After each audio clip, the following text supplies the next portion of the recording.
زندگی میرے لیے یہ جو زہر کی بات کرتے ہیں وہ اتنی افسوسناک بات ہے. یہ ریاست مدینہ کی بات کرتے ہیں, مجھے تکلیف ہوتی ہے.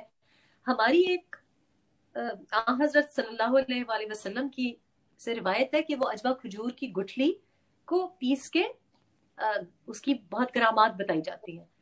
تو ہمارے خاندان میں ہم تمام جن کو کولیسٹرول یا ہارٹ ڈیزیز کا رسک ہو ایک ایج کے بعد, تمام اپنے بھائیوں کو وہ پیس کے ہم 1 چمچ صبح دیتے ہیں.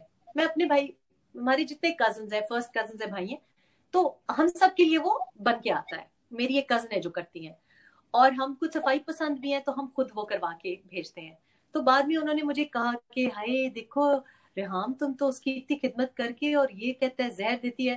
تو میں نے ان کو کہا, اپنی باجی کو کہا, میں نے کہا یہ آپ کا قصور ہے, یہ جو عجوہ کھجور میں اس کو 1 چمچ صبح دلاتی تھی کہ کولیسٹرول کم ہو, یہ اس کو زہر کہہ رہے ہیں. تو کتنی بدقسمتی ہے اس بدبخت انسان کی کہ ہم ایک جو حضرت صلی اللہ علیہ وآلہ وسلم سے روایت ہے وہ ایک آپ کے گھر میں, اس انسان کی بدبختی ہے کہ اس کو نہ محبت کی پہچان ہے, نہ اخلاص کی پہچان ہے, نہ محبت کی پہچان ہے, کیونکہ وہ خود فریبی ہے.